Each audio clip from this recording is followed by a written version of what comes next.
Assalamualaikum warahmatullahi wabarakatuh. Salam sehat semuanya nak. Nah, pada pertemuan kali ini kita masih membahas teks prosedur ya. Yang mana video sebelumnya telah membahas pengertian, tujuan, fungsi sosial, jenis, dan juga informasi penting dalam teks prosedur. Nah, pertemuan video kali ini kita akan membahas simpulan isi, selanjutnya struktur dan kebahasaan, dan terakhir yaitu penyusunan teks prosedur. Baik, untuk yang pertama, simpulan isi teks prosedur. Kalian telah mengidentifikasi isi teks prosedur, cara membuat, melakukan, dan memainkan sesuatu. Pada pembelajaran kali ini, kalian akan belajar menyimpulkan isi teks prosedur. Yang mana menyimpulkan teks tersebut berarti menemukan pokok isi teks tersebut. Nah, pokok-pokok isi tersebut dapat digunakan untuk menyimpulkan isi ataupun intisari teks prosedur. Nah, selanjutnya kita membahas struktur dan kebahasaan teks prosedur. Untuk yang pertama, tujuan. Nah, bagian ini berisi tujuan kegiatan, menunjukkan kepada pembaca atau pendengar capaian yang akan dicapai setelah mengikuti alur informasi yang dikemas oleh sebuah teks prosedur. Bagian ini sering dikemas dalam bentuk kalimat pengantar yang ditempatkan biasanya pada bagian awal dari teks prosedur. Nah, yang kedua yaitu bahan-bahan ataupun perlengkapan. Nah, bagian ini berisi bahan-bahan atau perlengkapan demi mencapai tujuan. Biasanya terdapat bahan dan alat harus diperincikan dengan ukuran yang akurat. Nah, yang ketiga yaitu langkah-langkah. Bagian ini biasanya berisikan penjabaran langkah-langkah untuk mencapai tujuan kegiatan, di mana tujuan tersebut berdasarkan berbagai bahan ataupun perlengkapan yang tersedia. Nah, secara urut dan sistematis agar tujuan tersebut dapat dicapai. Nah, yang terakhir yaitu penutup. Penutup berisikan kesimpulan, penekanan isi ataupun ucapan selamat kepada pembaca. Nah, berikutnya yaitu kebahasaan dalam teks prosedur. Kita akan membahas ciri kebahasaan teks prosedur sebagai berikut. Yang poin A yaitu menggunakan penomoran yang menunjukkan urutan atau tahapan. Nah, tujuan penomoran ini dalam teks prosedur adalah memudahkan pembaca atau pendengar melakukan atau membuat sesuatu agar dilakukan secara runtut. Poin B yaitu menggunakan kata yang menunjukkan perintah ataupun disebut juga dengan imperatif. Nah, imperatif ini kalimat yang berfungsi untuk memerintahkan orang lain. Nah, kalimat imperatif ini memiliki ciri sebagai berikut. 1. Secara lisan. Kalimat imperatif diakhiri dengan intonasi turun. 2. Secara tulisan. Kalimat imperatif sering diakhiri dengan tanda seru. 3. Penggunaan partikel. Lah. 4. Penggunaan inversi.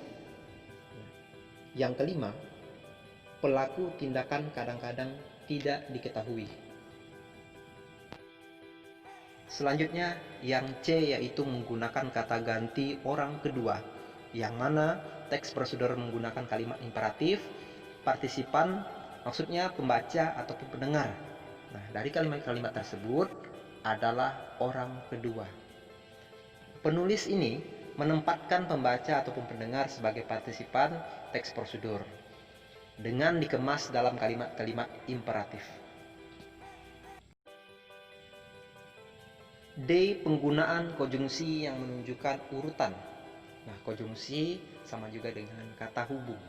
Contoh, sejak, semenjak, sedari, sewaktu, ketika, tatkala, sementara, begitu, seraya, selang, selama, sambil, demi, setelah, sesudah, sebelum, sehabis, selesai, seusai, hingga sampai. Nah, itu contoh dari kata hubung ataupun konjungsi yang menunjukkan urutan. Yaitu menggunakan kata keterangan. Keterangan maksudnya adalah fungsi kalimat yang mudah berpindah posisi. Nah, ciri-ciri kata keterangan sebagai berikut.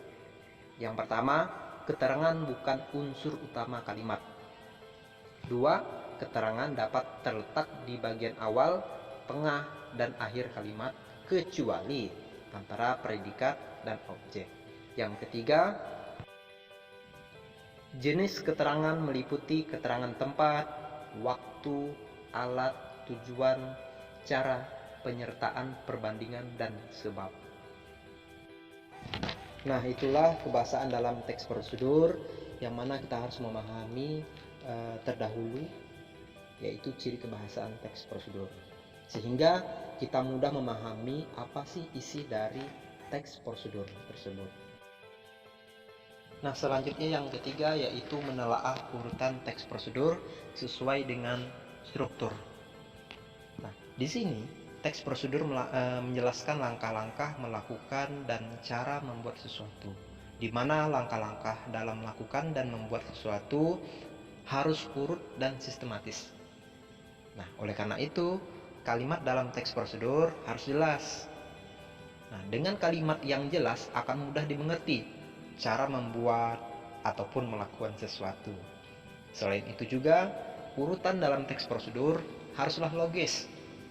Nah, pada pembelajaran kali ini, kita akan mempelajari terlebih dahulu, yaitu teks prosedur yang masih tersusun acak. Ya. Untuk mengurutkan teks prosedur yang masih tersusun acak adalah sesuatu kegiatan untuk menjadikan urut suatu susunan dalam kalimat atau langkah kerja. Mengurutkan dilakukan dengan cara mencari langkah pertama dalam melakukan atau membuat sesuatu. Setelah itu, langkah pertama diketahui, langkah selanjutnya adalah mencari langkah yang berhubungan dengan langkah pertama. Begitu seterusnya juga, sampai pada langkah terakhir dalam teks prosedur. Selanjutnya yaitu penyusunan teks prosedur. Kalian telah mempelajari tujuan, ciri, jenis, isi, struktur, dan kebahasaan teks prosedur. Nah, video kali ini kalian akan berlatih menulis dan menyajikan teks prosedur. Untuk yang pertama, menyajikan teks prosedur secara tertulis. Silahkan kalian perhatikan berikut ini langkah-langkah dalam menulis teks prosedur. Untuk yang pertama, menentukan topik yang akan ditulis dalam teks prosedur. Kedua, mengamati cara membuat, melakukan, atau memainkan sesuatu yang telah kamu pilih. 3. Menuliskan tujuan teks prosedur yang akan kamu tulis. 4. Mencari data tentang topik yang akan ditulis. 5. Mencatat alat dan bahan yang digunakan. 6. Mencatat langkah-langkah secara sistematis. Dan yang terakhir yaitu menuliskan menjadi teks prosedur yang padu. Nah, inilah langkah-langkah untuk menulis teks prosedur. Nah, untuk yang kedua, menyajikan teks prosedur secara lisan. Selain secara tertulis, penyajian teks prosedur juga dapat dilakukan secara lisan. Dalam menyajikan teks prosedur secara lisan, nah yang perlu kalian ketahui adalah harus memperhatikan suara, bahasa, dan sikap. Jangan lupa juga perhatikan juga intonasi dan jeda saat kamu menyampaikan teks prosedurmu. Baik, cukup sampai di sini ya materi kita. Semoga kalian paham. Bapak akhiri. Wassalamualaikum warahmatullahi wabarakatuh. Tetap semangat.